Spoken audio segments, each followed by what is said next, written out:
At some point, you have probably heard the advice to write every day. For some people, that works, but for most, it doesn't. Not only is that not realistic nor sustainable, but it creates a level of guilt that when you miss a day, you feel bad. Makes you feel like a failure for things that are inevitable. Me? I've written 3 full novels in the last 3 years. I work full time, I'm married, I have a lot of friends, and a lot of other hobbies outside of writing. And I still make it happen. And guess what? I do not write every day. I never have. Today, I want to show you why that's okay and how not writing every day can actually make you a better, happier, and more consistent writer for the long term. Somewhere along the way, writing every day became like a golden rule for aspiring authors. And I know that it comes from a good place. It's basically trying to create consistency and discipline in people who want to achieve this dream because it's hard and it takes a lot of work. But then we start to think if we miss a day that we're failures, that we're not good enough, or we're not putting in enough work to make a book happen, to get a book sold, and that we feel like our dream is slipping away. But that's just not the truth. Consistency doesn't look like every single day. It looks like a high percentage of successes over a very long term. But high percentage does not mean 100%. If you write 75% of the year, when you break down 365 days, that would be amazing. And you would for sure get a book done. And not only that, but I guarantee you that most full-time writers do not write every single day. I know there's exceptions, like Stephen King says he writes every single day. And he writes a ton of books. But then you got people like Brandon Sanderson. He writes 4 days a week. He has 3 days where he doesn't write at all. And he also writes a ton of books. And I bet you a lot of the other authors out there aren't writing every single day. So then why is it that aspiring authors are told to do that? I don't know. Like I said, I think it comes from a good place, but I think we need to get away from that. And here's why.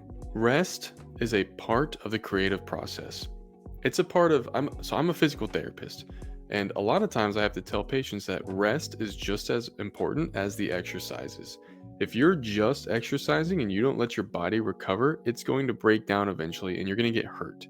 That's the same thing in writing. If you don't let your brain recover, if you don't take days off from time to time, you're going to get bogged down and you're going to burn out on writing. It's happened to me before. There was one year where I participated in NaNoWriMo. I wrote every single day diligently, and I wrote a lot. I wrote 74,000 words in 1 month, but it burnt me out so bad that I didn't write a single word for the next 2 months. And I needed that because I had just pushed myself way too hard. Taking breaks does not mean that you're not a serious writer. It just means you're refilling the well. So, if you don't write every day, then what should you focus on? Focus on momentum, not perfection. Like I said, a high percentage over the long term is what you're shooting for. Create a plan. Make a system that works for you in your life. Don't try to emulate someone else's when you know it's not going to work for you. Don't try to overbook yourself or be too zealous or be too courageous.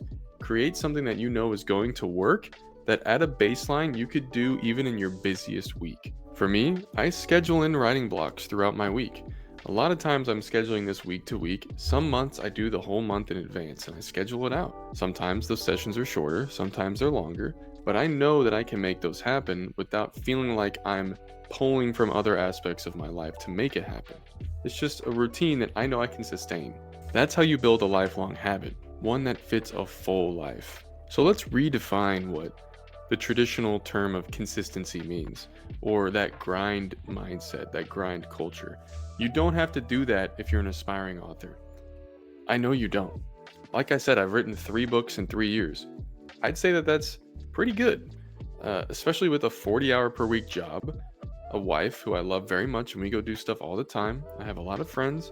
I play D&D every week. I do a podcast every week with a friend. I have all kinds of things, and I'm still consistently writing, and I love it. I have so much fun doing it.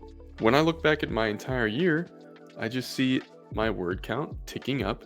I see progress ticking up the entire time, and I see books getting finished. Someday, hopefully that's the dream, is I can write maybe somewhat full-time. I mean, the ultimate dream would be to write full-time, but I know even then, I wouldn't write every single day. I know I wouldn't because I've proven to myself that I don't need to and I can still enjoy my life. And I know that you guys can too. So the next time you feel bad about missing a day, remember that it's not that important to write every single day. It's really just important that over time you're showing up and you're giving your best. That's how you do it for the long term. That's how you create a life that's fulfilling and sustainable. And that's how writing stays a love instead of a burnout.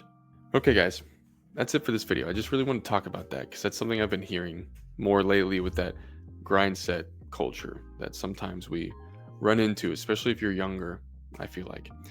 Okay, if you guys found value, subscribe to the channel.